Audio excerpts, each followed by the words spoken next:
Morning, everybody. So, been thinking about this lately. Like, how do you figure out what the best EDC kit is? You know, there's different criteria, things that go. By the way, hit like and subscribe. Lets me know to keep doing this stuff or not and focus on something different. But I've been doing a lot of individual reviews of different things that I liked as far as knives and stuff like that. And then we started adding multi-tools. Now I'm adding in flashlights and stuff. Just because I'm not a prepper per se. I don't believe in. I mean, I think it makes sense in today's world, you know, to have some water stashed aside and obviously guns and ammo and stuff like that. Although those are things I would want to have just in case, you know, for recreational or hunting uses anyway. But when you think about, it's kind of a weird world we live in, and even the power going out for 2 weeks or some kind of natural disaster, something happens, and you know you're away from your home base for a little while, and you know what kind of tools might you need just to kind of get through the day in maybe not full on survival mode, but certainly like, oh, I'm in a bind. My car broke down. This happened. Power's out. Ran out of gas on a lonely road in the middle of the night. You know, just normal everyday shit that could happen. And then you get up to the more maybe less likely things like, you know, terrorist attack or, you know, whatever it might be. But that shit does happen in this world. So what kinds of things might you want on you in order to get through the day and maybe get back to your home base where you've got your real bug out bags and real supplies and things like that. So I've carried knives for years. And I pretty much just carried, you know, these kinds of things. Carried a single blade. I'd mix it up one day. I'd have a larger one. Next day, maybe a smaller one. Sometimes a traditional. Sometimes like these that are a little more hard use, tactical kind of, you know, blades and stuff. And then I started switching to the Swiss Army knives. And then I transitioned over to these. And then I started thinking about, okay, well, what else should I probably carry on a given day? And so I'm going to give you some options here and some things that you might want to consider for you. It's like, you know, do you work from home or are you in an office every day? If you are you in an office? Are you in more of a manufacturing area? And I say that because if, you know, you're working as a more blue collar job and you're in a manufacturing area, then having something large like this or a buck folding knife or something like that that's in a belt holster on your hip may not attract undue attention, or because of the environment you're working in, it's expected you might need a knife or tools. You know, someone wouldn't say something, whereas if you're working in a law firm, and you're walking around with something on your hip, you know, HR may have a problem with that, right? That's just the realities of the world we live in. So you have to kind of consider you know, where are you likely to be? And there may not be one EDC kit. You might have different ones, just like you have different knives, and I have different guns depending on where I'm going. If I need to be discreet and go pocket carry, as opposed to, hey, I'm around town and I don't care, so I've got the big full size, and you know, people see it, it doesn't matter. It's not going to cause me a problem. So that's what you have to consider. So some people just go with the standard Swiss Army knife. And there's a lot to like about these. I've picked out of my collection the ones that I think for EDC are probably the most practical, and they start smaller and cheaper and work their way up a little bit. But if you want to go this route, and here's the advantages of each of the groups, and then we'll talk about flashlights. You know, if you're going for there's no shortage of single blade, one hand opening, locking, you know, 3 to 3.5 inch blade, maybe even this one's a little bit larger. You know, there are literally thousands of knives to choose from at any price point, right? You can spend 100, and I don't know what this one was, like 120. This one was like 145 for the Benchmade bug out. This is a Manix 2 with CTS BD1N steel, made here in America. Both of these made in America. And so, you know, there's those kinds of knives, but they tend to be a one-trick pony. Now, they are very good at their one trick, and this is something that I always carried. But then I was like, well, what if I need something else? It's like, do you want to carry this and something else? Or, you know, how much real estate do you have in your pocket? You got your keys, you got a pack of gum, you got your wallet, you got your cell phone. At some point, you know, you don't want your EDC package to be so cumbersome that you end up leaving stuff at home, because Murphy's Law, that is invariably when you'll actually need something. So I started putting a little bit of thought into this, and I stopped, for the most part, really stopped carrying these kinds of tools just because they're really good, but they're only good at one thing. And I have found uses for some of these other tools. So you can have, this is one of the older Wenger style, although it's a new production from Victorinox. I think this is the S19 or something like that. And it's got, you know, the locking blade, although it's kind of a wonky lock, but I mean, it does work. If you're holding the knife like this and cutting, you're not really, it kind of, I didn't think I was going to like it. I don't like that it sometimes snags on the pocket when you pull it out, but you do have that security of the locking blade, but it gives you all the basic tools. It gives you a corkscrew, which you can then add a fire striker. You get a little pack of those. So I've got a fire striker. You know, it does have a pair of pliers that are adjustable. It does have, I believe this one's got scissors on it. You got can openers, you got bottle openers. It's got a Phillips screwdriver in there. I believe it has a saw somewhere. Does this one have it? Maybe this one doesn't have the saw. But you know, you basically got a lot of bases covered here. It's got a small blade, or is that a nail file? Probably a nail file. So, you know, that one's got a good set of tools. It's not my favorite, but if I wanted to go small and incognito, but I did want that little bit of added safety of the locking blade, but in a form factor that most people go, oh, it's just a Swiss Army knife. Yeah, it's got a knife, but most people don't view it as a weapon. Then you've got your Deluxe Tinker, which has the same basic tool set for the most part. It does have one less tool on that, but you don't have the corkscrew. You've got your tweezers, pliers, all the Victorinoxes. Most of them are going to come with that until you're in the Alox line. But you got Phillips screwdrivers, you got regular flathead screwdrivers, you've got scissors, again, you've got pliers. And I really want to talk about the practicality of having pliers with you. And that's why I've selected these particular things and kind of why I gravitated away from these. We've got the Swiss Champ, which is like the granddaddy of everything. You got multiple screwdrivers, and now you start adding things in like a wood saw.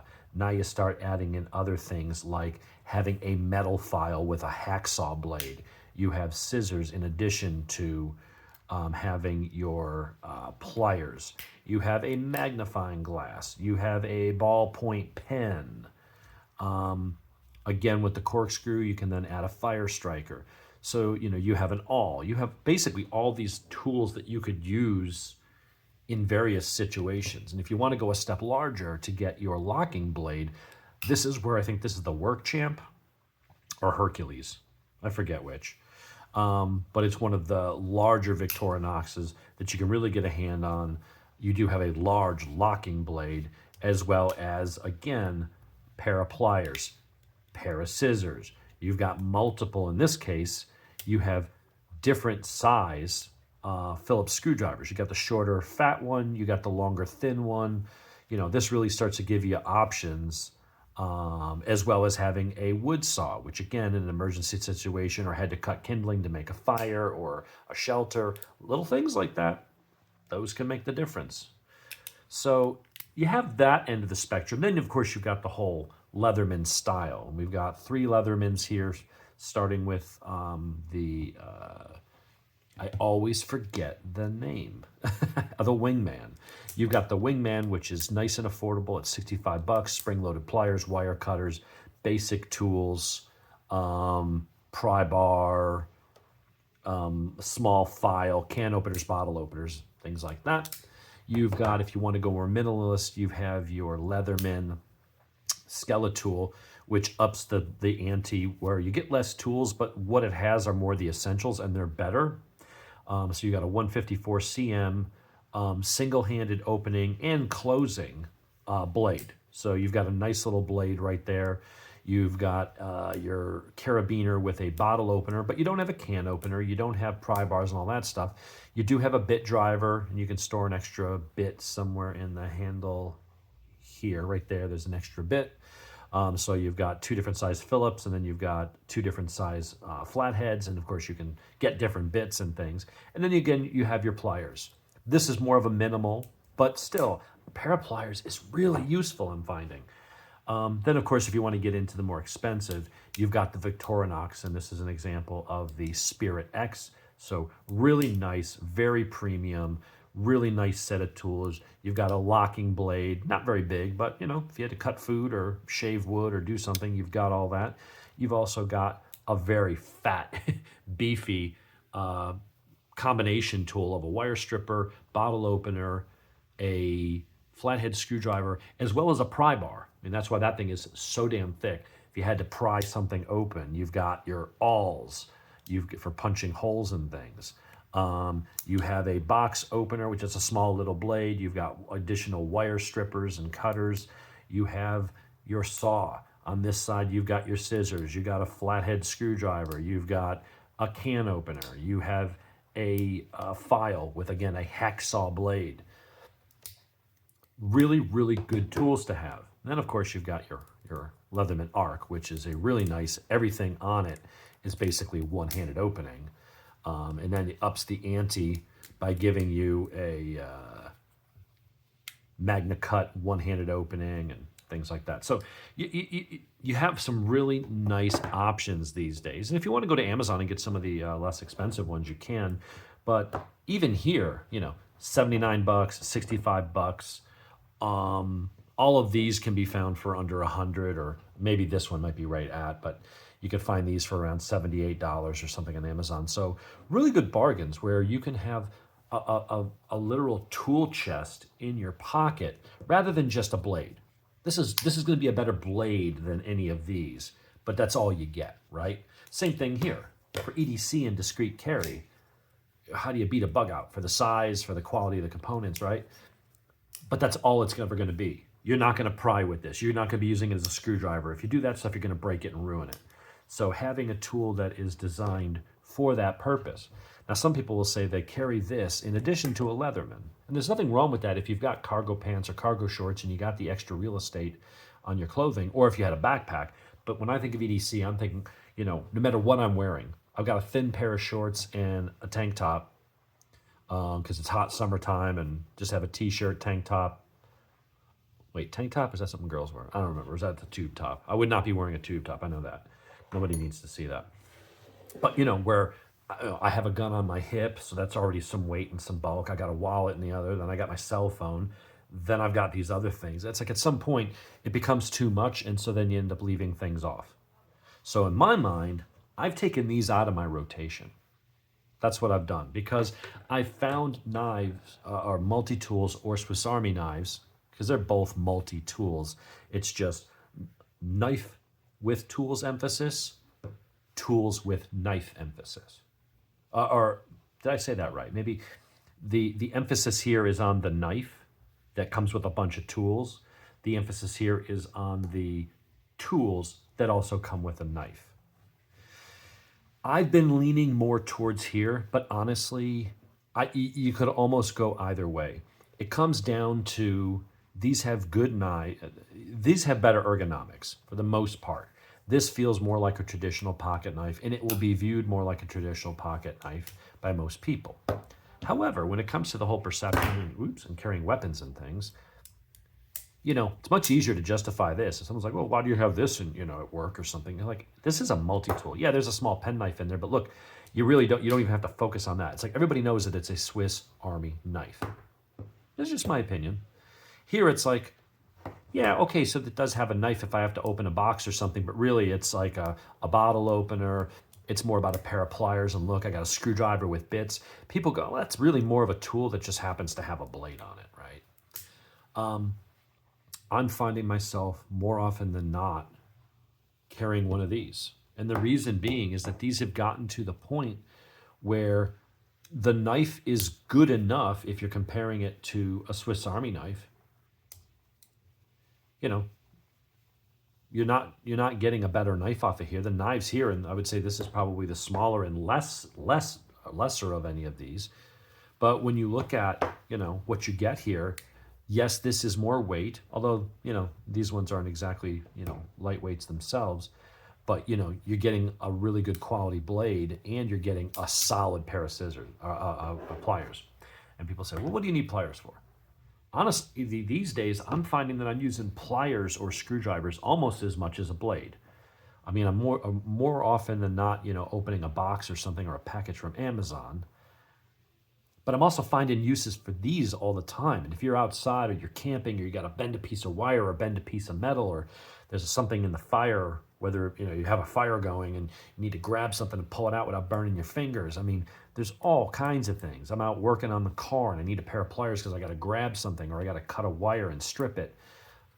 I'm reaching for one of these. And you could probably do some of that work on one of these knives. But obviously, I mean, let's just take the smallest pair of pliers here compared to this, and there's no real comparison. This is okay for grabbing something if it's small, but if you need to get actual work done, I wouldn't want a pair of pliers less than that. This is on the small end. This is more their skeletal. It's their minimalist design. But you start getting over to these guys, and it's like, that's a pretty damn decent set of pliers. Same here for the Arc. That is a solid, stout pair of pliers that you could get some actual legit work done. And you pay a little weight penalty, but you know what? These things are getting up to 7 ounces. This thing's 7.8 ounces. So once you're in the 8-ounce range up here, this one I think is 5, so it's going to be more down in the range. Weight-wise, it's almost on par with either of these. Now you could argue these have more tools as far as quantity goes, but this is a bigger tool. I feel it's a heavier duty tool, and you get an actual real pair of pliers out of it. So, but you could go either way.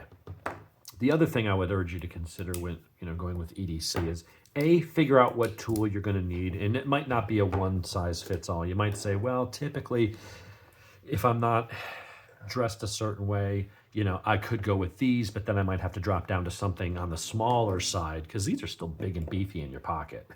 They take up as much space as some of these things. You might have to go down to something smaller like this, but I would say whichever one you get one with a pair of pliers. Pliers are one of the most useful tools that man has. They have so many everyday uses, even in emergency situations. It's a force multiplier. It lets you grab something and twist or bend or break or manipulate, tighten, loosen, whatever it might be, in a way that you really can probably never do. Even little tiny ones like this can exert so much more mechanical advantage to loosening or tightening or fixing or twisting some wire or doing something than your fingertips ever could. And when you're in a situation where you're trying to get yourself out of a jam, you don't want to hurt your hands, right? You don't want bloody fingers. You don't want to hurt your fingers. You want that kind of protection. You want to be able to use a tool in lieu of your hands so that you preserve your hands. You preserve their dexterity, your strength, whatever, because that can put you in a situation. If you're out camping and you get cuts and infected because you're trying to do it with your hands and you slipped and sliced yourself, now you got to worry about infection and things like that. Having a set of, a proper set of pliers and things really helps. And here's the other thing I started thinking about. And this doesn't have to be a survival situation. I think it makes a lot of sense to carry a flashlight. And I have carried a small flashlight. Like if I travel, let's say I got to go to Vegas for a week. I can't bring my gun with me. So I will typically check a bag, because if I do travel, I'm typically not carrying a gun. So I will bring flashlights, small tactical flashlight, and I will bring some sort of knife tool. Now in the past, I would carry something like this because it was small and I could carry it and be very discreet. But I've started carrying things like this when I travel. When we went to Hawaii, I couldn't bring a gun. So I was like, well, I'll just take this guy because at least it's seen as a Swiss Army knife. No one's going to give me a hassle. It's perfectly legal to carry there. And, it does have a locking blade. So if I did have to push it into something, it's better than nothing. And that was what I carried around for, a week in Oahu and stuff. We were out, traipsing around the island and stuff. I also would carry a small flashlight. Now I had a small little Smith & Wesson that takes, I think, a AA battery or something, which is really bright, but doesn't last a long time. And I started thinking about flashlights. And that's where we're adding to this.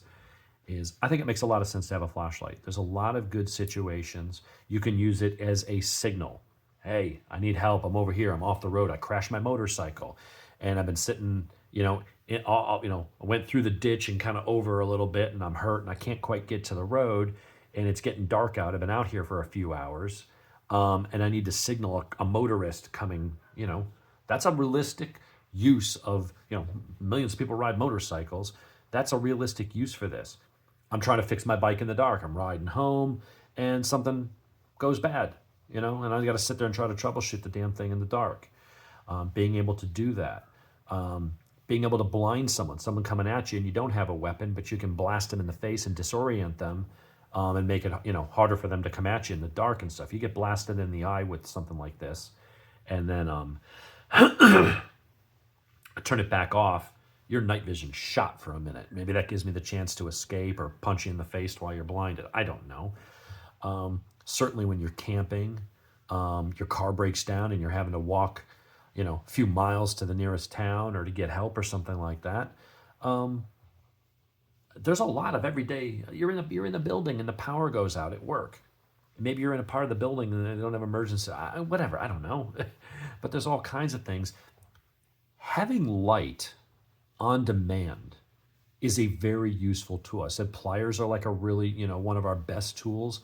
Well, the ability to make fire, which, hey, fire sticks, but also the ability to make light on demand is a huge thing. To be able to light up the dark. It doesn't matter if it's predators in the dark. It doesn't matter if you're walking down the hall and there's a pack of coyotes. Whatever. There are a lot of uses, real valid everyday uses for having lights. Now I've got a couple examples. I've got a stream light, which is really nice. It's a momentary on or click it, but that's all it is. It's an on or off. This is more of a weapons light, but it's more of it also can be a tactical light. It's very heavy duty aluminum, so if you had to crack someone in the head with it, you could.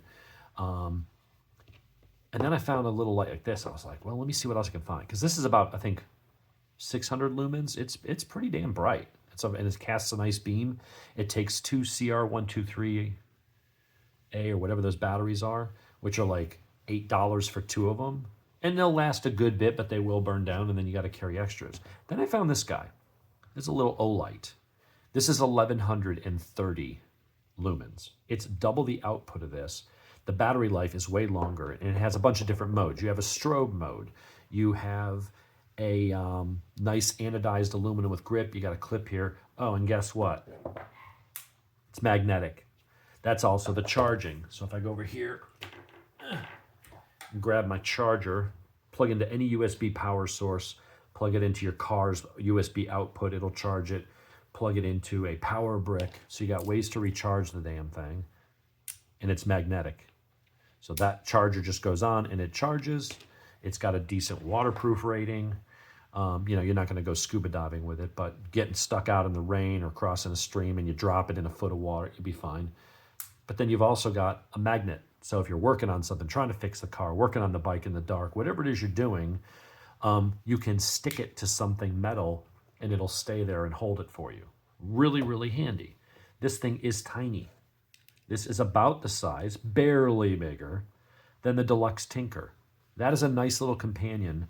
If you wanted to go super minimalist, super discreet, have a minimal tool pocket, a pocket tool, and a flashlight, and make a tiny EDC, how you gonna beat that?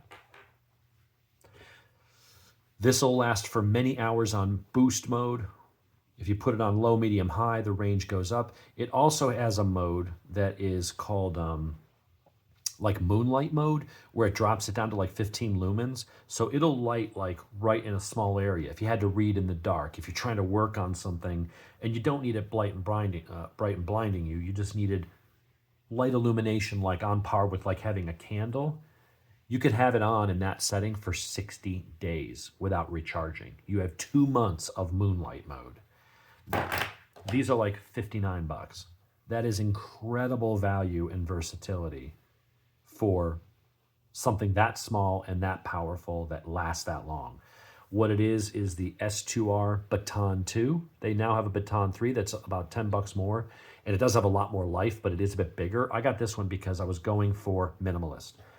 I'm carrying a full-size wallet, typically a handgun, spare ammunition, some kind of knife or tool, cell phone, pack of mints.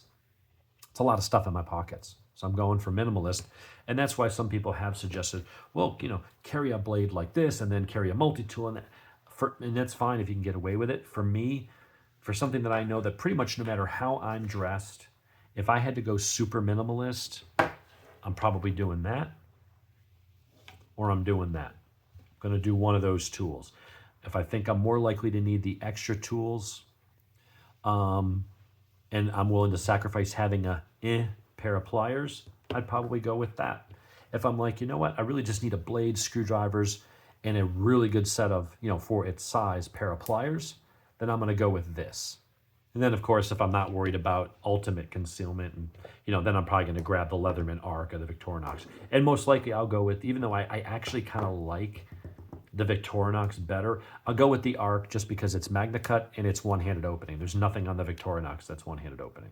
And a lot of times, especially if you ever use a pair of pliers, you might be holding the thing in your hand that you need the pliers. And so being able to kind of flip them out and use them one-handed, that can make the difference, right? Then, oh shit, I have to put this down, then I've got to open it up, then I've got to pick it back up. It's just less steps. You can get to your tools one-handed. I could pop out my other tools one-handed. So for me, my everyday typical loadout is going to be an Arc and this. And then if I'm, feeling like, oh, I need to maybe sacrifice because I need the extra space or less weight, then I'll drop to something like this. But I find that a combination like this little Olight, which is really well made, they've got really good reputation, the quality is excellent, the performance is frankly astounding for something this size and price range, and you've got a really good little tool. You've got different modes, you can turn that on. I can put it into boost mode. There's a, let's see, ooh, that's boost mode. So there's your little low power mode.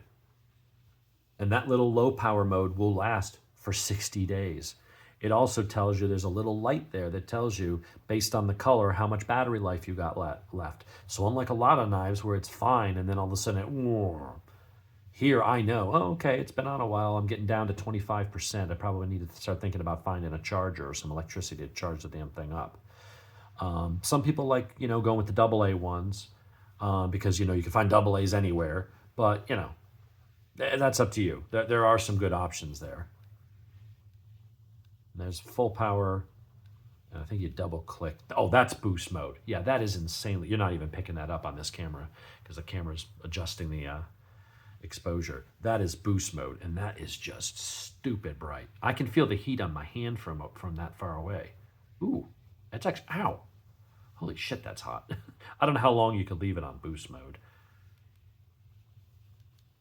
But I normally just leave it on high or even medium, and then you double tap it and that'll put it up into boost mode.